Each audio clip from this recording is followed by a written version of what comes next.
Hello and welcome back to my channel, or hi if you're new. My name is Emma, Complet Grad film student, and oh boy, has this video been very long overdue. This is the updated bookshelf tour that you guys have been waiting really patiently for. So I've done a couple of these videos now, so at risk of repeating myself, I'm just going to quickly blast through an FAQ with you guys, and then I'm actually going to show you more my favourites out of every sort of subsection of editions that I have, and then also like my most excited TBR, because there are I want to know by.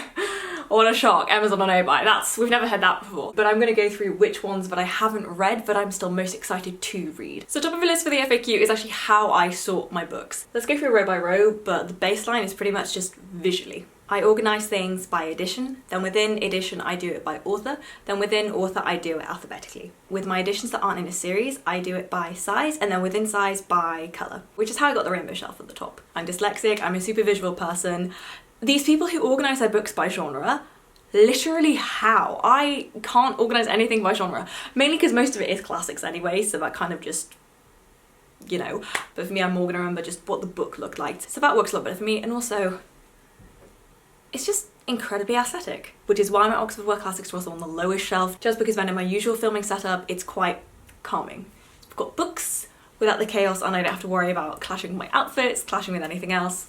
Works a treat. Another thing I get asked a lot is, what do I usually buy? Those of you who followed me for a while, many of you follow me because I like classics. I did a degree in comparative literature. That's pretty much what I've been, should we say, trained more or less to read, but that is what gives me the most, you know, intellectual satisfaction, emotional satisfaction. That for me is just my favourite thing to read, which is a pretty broad statement, and classics itself gets very broad, and I will do the video on Classics 101 on why you should read classics. Calvina has a wonderful essay about that, by the way, so do go have a look for that, but I will bring you that video, I promise. But I bought a lot of 18th century stuff, which is my Oxford World Classics. A lot of my more medieval stuff and classic stuff comes from my Penguin Classics. A lot of my 20th century stuff is in my Vintage Classics. A lot of my more contemporary, very modern things is part of my Rainbow bookshelf. I've absolutely relaxed a little bit more in what time periods I read, which authors I read, taking more of a, or I don't want to say risk, but taking more of a chance on a lot of things nowadays, which is the freedom of finishing your degree and then moving on to something completely different.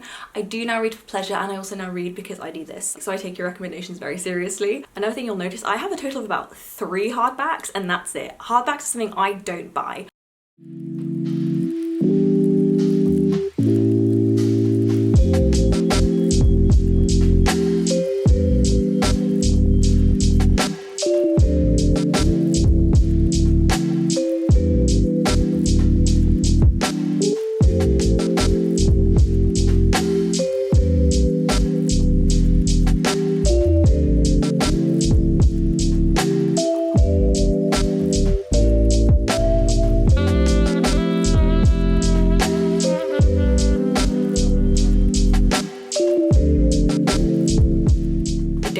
Hardbacks because A, I don't need to because most of my things are a bit older. B, I annotate pretty much every single thing I read. If I read a book without having put an annotation in it, it's all because it's a special edition, meaning the object itself is valuable and I don't want to fuck with that, or it was bad. So I generally buy very run-of-the-mill copies because I feel like it's okay to write in them. If I have a beautiful edition, I can't bring myself to, because the object itself is beautiful and it fulfills a different purpose than just a cheaper edition of said novel, which is how I've ended up with so many in the same edition. And if I get an author in one edition, I will try and then get all of the other work in that same edition. Also because I'm not precious with my editions. I'm not precious with them at all.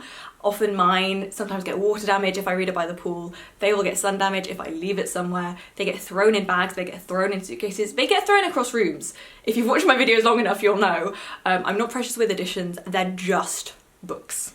People disagree with me. My own family members disagree with me wholehearted on this. One of my brothers wants his books to look like they haven't been read, but that's just a matter of taste, but that's why I don't spend much money on special editions.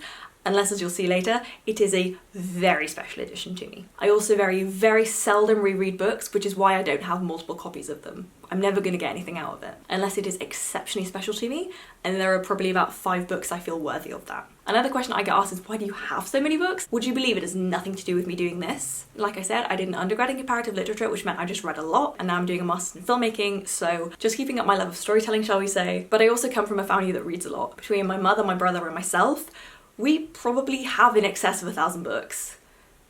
Probably more, but it's definitely 4 figures. The last time my parents bought a home, it was a big point of discussion about where my mother could actually keep all of her books. My mum has the bookshelf with the ladder. She has that.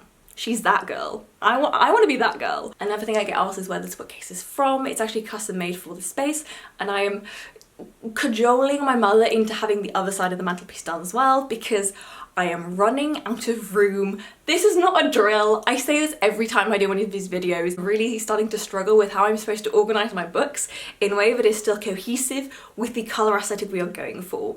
If anybody has any suggestions of how I figure out this shelf, do let me know, because it is starting to drive me slightly insane because I can't figure out a solution. Somebody did ask me in a recent video if I do anything with editions that I don't like, if I donate them, etc, etc. I currently don't, and the reason being is that I actually use my library a lot as a reference library. Because I do this, I do even keep editions I don't like, just in case I need it for something. And also because I'm dyslexic, this in itself is a big achievement for me. So hopefully this covers most of your curiosities about my library, but if you guys have any other questions, do let me know. But anyways, let's go on with the tour.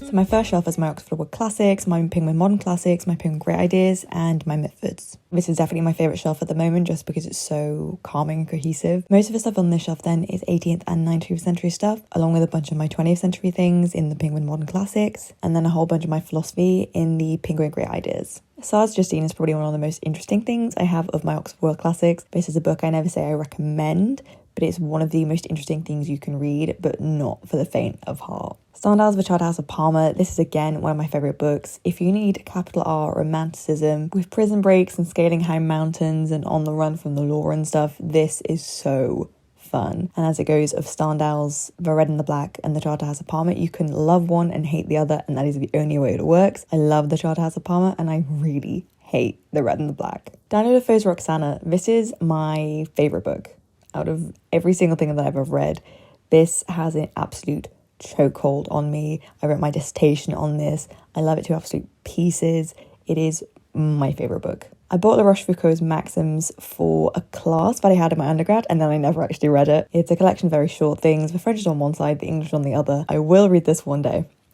I will. I promise I will, when I get back into reading philosophy. But of the extracts I've read, super interesting. I just got to do the whole thing. This is a new translation of Sade that came out last year, so it's quite funny to buy something brand new from somebody who's been dead for 200 years. Moll Flanders, I still haven't read this. This is one of Defoe's more famous books. More people seem to have read this than have read Roxana. That's why I bought it, but for whatever reason, I've just never got around to reading it. Maybe I'll read it this summer. We'll get there. I'm on a know by now. These are the rules. I need to shop my own bookshelf. As I'm sure do you. These are my Mitfords. I have all of them in the same edition for her fiction. It makes my heart so happy. My favourite one of these is still probably Pursuit of Love, and the one that I haven't read yet is The Blessing. Of my Penguin Modern Classics, my absolute favourite one is Virginia Woolf's Orlando. I said it was the best thing that I read last year. It's probably my second favourite book now after Roxana. In my opinion, absolute perfection, and I don't know which of my subscribers would not enjoy this. Something else I read right at the end of last year was James Baldwin, Giovanni's Room. I can't believe I've put off reading Baldwin for so long, and what a mistake there has been. This was, again, absolutely heart-wrenching and caused me what I can only describe as quite a lot of emotional turmoil. So I bought this during the pandemic and I still haven't read this yet. Maybe I need to recover emotionally from the pandemic before I can read this. But now as we get closer to COVID being endemic rather than pandemic, I think this will be one of the more interesting things to read. Of the smaller Penguin moderns, I highly recommend Audrey Lorde's The Master's Tools Will Never Dismantle the Master's House. It's a series of, I believe, speeches that have been transcribed as essays, or they were just essays, I can't remember. In this, she talks a lot about decentering whiteness and also systematic and systemic forms of oppression that she as a black woman in the States has experienced. Sontag's Notes on Camp is an absolutely iconic read. If you didn't know, a couple of years ago there was a Met Gala based around this. Honestly, it's just a great pop culture reference to just have and know. I also really recommend Henry Miller's The World of Sex. Won't elaborate, really good. Of the Penguin Great Ideas I really recommend that you read Seneca on the shortness of life. You can't go wrong with Stoicism, but then also balance it out with Machiavelli's The Prince. Never forget there are always lots of different ways to think. One of the things I bought recently was Rousseau's The Social Contract, which now in retrospect, I don't know how I got through my degree without reading it. I'm still yet to read Pascal's Human Happiness and Locke's Of the Abuse of Words. They got mentioned a lot in my undergrad and I just never got around to them, so I guess at least now I have time.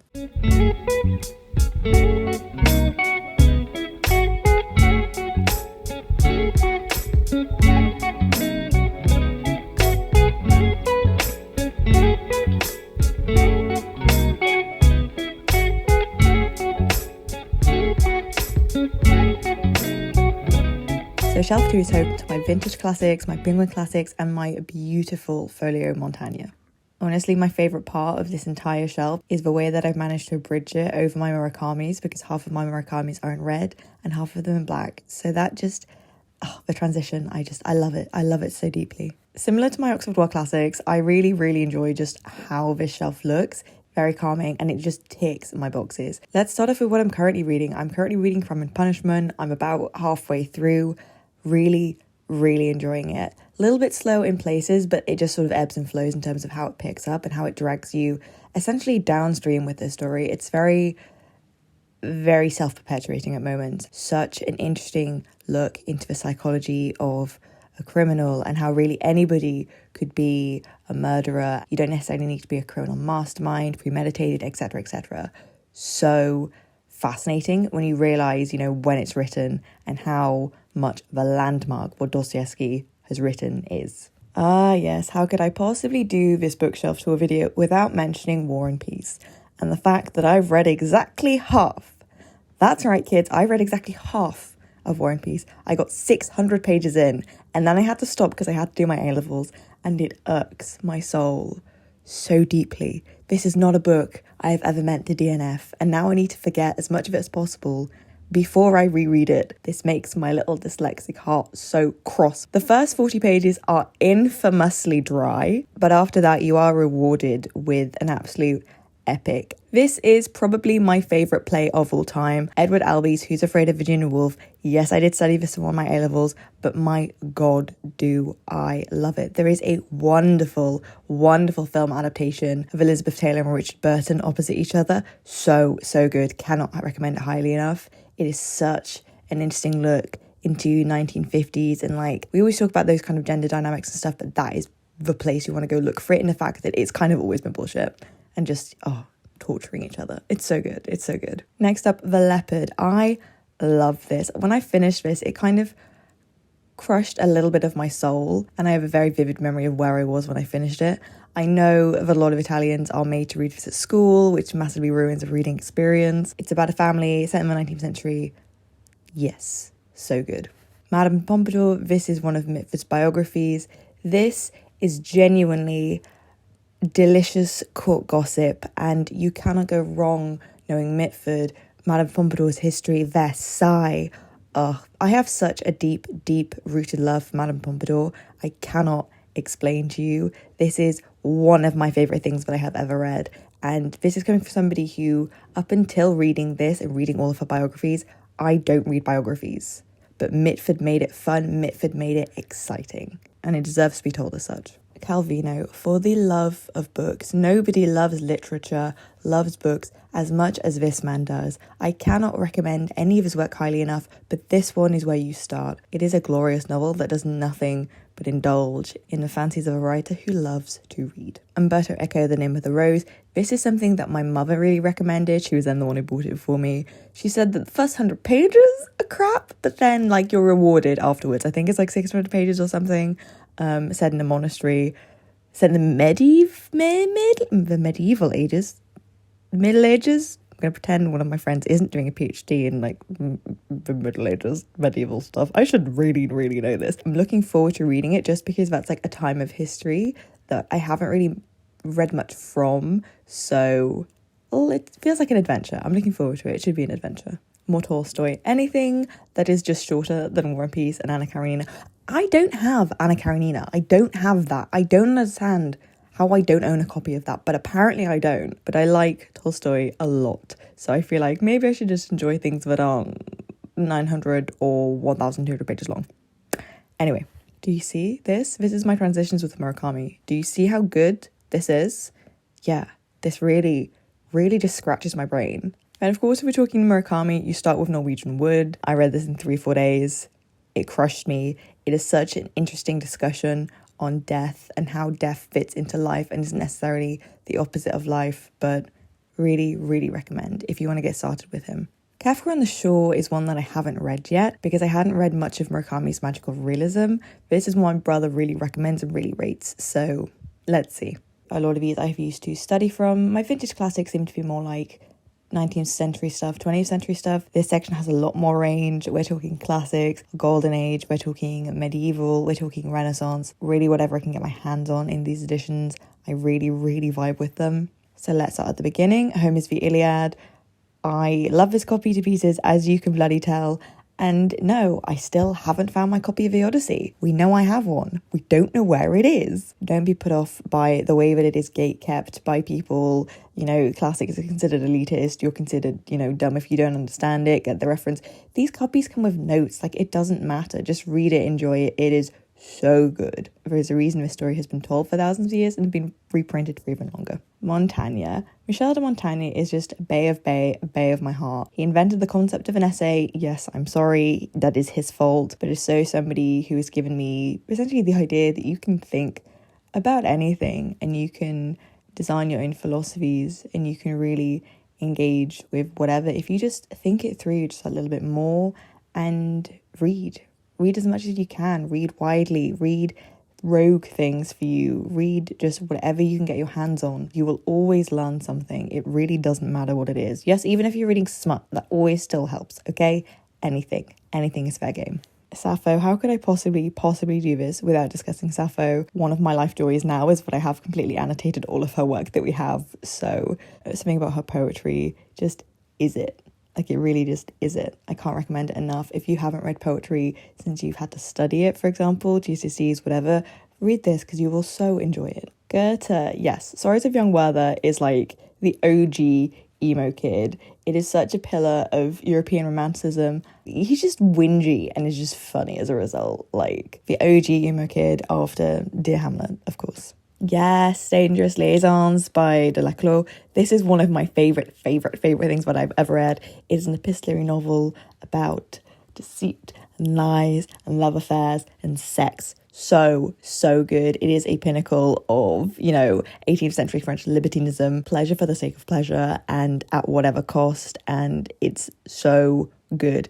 If you have watched Cruel Intentions, yes, that's Dangerous Liaisons. Madame de Sévigné, this is something my mother once bought me for Christmas. She was at Louis the 14th, 15th, at his court. These are letters to and from her daughter. What's the subtext here, Mum? What's the subtext? Voltaire. If you're going to read some Voltaire, read his novel, read Candide or Optimism. It is a funny little thing, satirical, adventurous, humorous, and always very tongue-in-cheek, and it's really short if you want to get into the 18th century Enlightenment and you don't really know where to start with a novel. I can't say his name. Lu Guanzhong, The Romance of the Three Kingdoms. I was in Daunt Books and they organised all of their literature by country, so I just was wandering around Asia, found this and was like, you know what, this just looks fun. Castles and war, and those of you who have read this or know anything about this, those of you who are Chinese, what's up with this? Tell me things I don't know. In a continued effort to read more widely, this was what I picked up. Oh yes, Virgil, the Aeneid. I haven't read this. This copy is read, but it was not read by me, but it is still mine. My books do occasionally, as you may have noticed, go walkabout, but I don't always get them back, as we have seen. I can't get over the irony that the Odyssey is missing. I'll get it back in 12 years. Point is, I was supposed to read this. I feel like, having studied comparative literature, knowing as much about European literature as I do and classics and all that, but have I read this? No.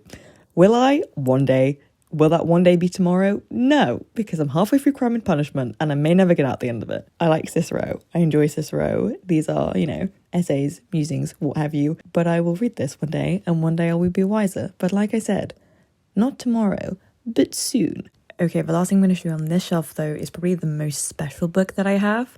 I already showed you guys that I have an edition of Montaigne's essays, but I also have it in a folio edition, which they very, very kindly sent to me. It's just absolutely gorgeous, and every time I open this, it's just so beautiful. It's the same translation as the Penguin Classic edition, but this edition I know I'm not allowed to write in.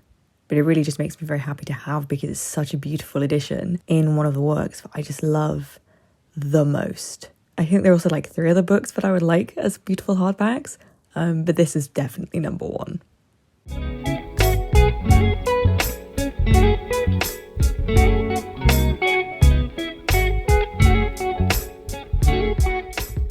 Shelf 3 is my contemporary fiction shelf. It's organised by size in rainbow order.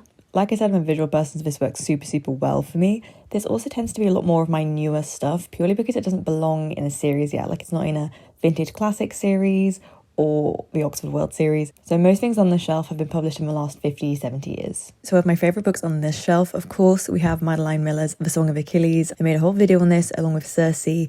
This is such a good new classic. I love it to absolute pieces. Cried a lot. So good. Can't recommend enough if you like literary classics or just classics. So good. Entitled by Kate Mann. It's a really good snapshot of where contemporary feminism currently is and where it needs to go in the next decade or so. Highly rate that. Super easy read. A book I'm really excited to read is No Modernism Without Lesbians by Diana Suhami. The first book I read this year was Last Night at the Telegraph Club by Melinda Lowe. It's set in 1950 San Francisco. It's kind of a cozy read and I really enjoyed it. Not the most spectacular thing I've ever read, but certainly in terms of story worlds, one of the more unique ones. And definitely a good one for American literature too, if you're looking. You all know about my love for the Mitfords, particularly for Nancy Mitford, but this is a book written by her sister Jessica called Ons and Rebels about their childhood. So once I finish all of Mitford's fiction, this is definitely going to be the next thing of hers that I read. Ugh, yes, The Secret History by Donna Tartt. This is shot up into one of my favourite books of all time. It is the dark academia classic. You cannot go wrong with this. BookTube and BookTok are obsessed, and for good reason. It's so good. I remember a friend gave me this copy of Parfum. I haven't read it yet because it doesn't really fit into much of what I usually read, but I have seen the film. Circe was hands down one of the best things that I read in 2020. I really recommend it. I'm really looking forward to Madeline Miller's next book just because I've enjoyed these two so much. Manon Lescaut by the Abbé Prévost is a really good one. It's short. If you want to get into reading like the 18th century, this is a great snapshot of what the 18th century in terms of literature can do, in terms of scandal and storytelling and sex and lies and gambling. Really good little way in it, especially if you think about like treatises on morality and things like that. Oh, and on sin. Pushkin the Captain's Daughter. I read this when I was maybe 16. I remember really enjoying it. Couldn't tell you what it's about now, but I really enjoyed it at the time. Joyce Dubliners. I read Portrait of the Artist as a Young Man. It sent me into a Catholic spiral at about 3 a.m. And I've heard a lot of good thing about this book. So one day I will get around to reading it. Again, it's like my other books that I haven't read yet. It doesn't fit into my normal reading tastes and patterns. Just got to remind myself these books are there. Oh, and of course, how could I forget? I'm really looking forward to this. I should probably put it on my TBR. It's Madame de Lafayette's The Princesse de Clèves, but it's translated by none other than Nancy Mitford.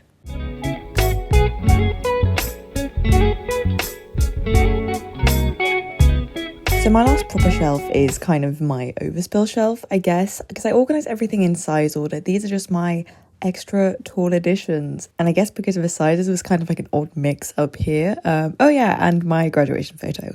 Look at me go. I need to move that back up again. And that is my bad. And I do, would you believe it, have a stack of DVDs because I am in fact at film school. Did you know that? Have I not mentioned that enough on this channel? God bless the £3 DVDs on Amazon that ship next day. 7 Up Here, the eclectic lot are one of my favourite books that I use for my dissertation, Marriage History. This is fascinating. If you want to understand where marriage comes from as a historical concept, why we still maintain it as a social concept, so good. Highly recommend. I feel like it's given me so much perspective on relationships and why you would ever want to marry someone, etc. So recommend. In the Blink of an Eye, this is by Walter Murch. He has edited together so many famous movies, I cannot even tell you. Like, this guy is so good. I really loved his book. It's just my little, I geek out on editing, love it to pieces. But for a super specific audience. Next up, a Decameron. So long on my to-read list. I've read little bits of it here and there. It's one of the classics. My library will be incomplete without it. And one day I will crunch through the whole thing. But it is like 800 pages. The Age of Conversation. My mum bought this for me for Christmas this year. This is so much about society hostesses, women who have power, especially in like the Enlightenment. So up my street. Cannot wait to read this. Bad Feminist by Roxane Gay. I've had this for ages and I'm so ashamed to say I've never read a single one of them. So here I am shaming myself that I will read the books that I have. For God's sake, Emma. Moving on. Please do not judge me. So I've bought this because all of the That Girl TikTok Insta girlies are reading it. I also have a copy of The Mountain Is You. More than anything, I want to know what the hype is about. And if you would like a review of these two books together, let me know. I just got to know like what's up, okay? Like why are people obsessed with this? Let's find out. Another great film one is John Truby, The Anatomy of Story. Honestly, if you're writing a book, even if you're writing a screenplay, it's all about storytelling, and a lot of people will say that screenwriting is super, super formulaic, and that's why a lot of the writers and directors I know don't necessarily like the way people who just screenwrite are trained to, but there's always something valuable to learn from it, even if you decide that you don't like it. So the more info, the better.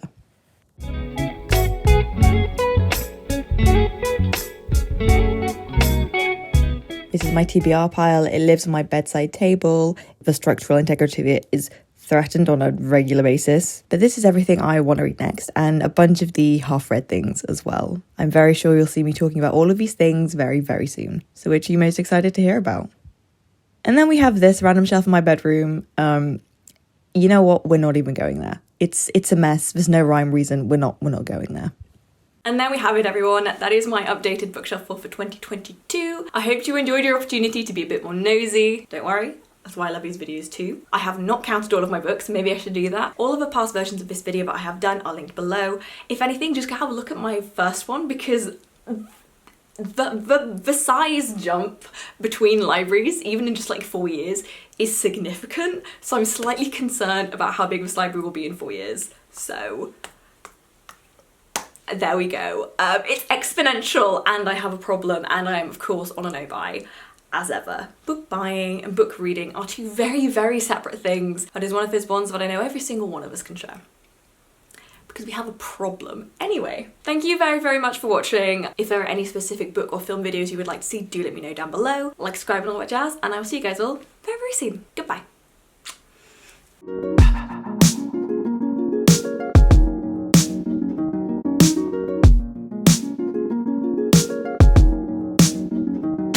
I hope you enjoyed your opportunity to be a bit more. I hope you enjoyed your opportunity to be a bit more. I hope you enjoyed your opportunity to be a bit more nosy.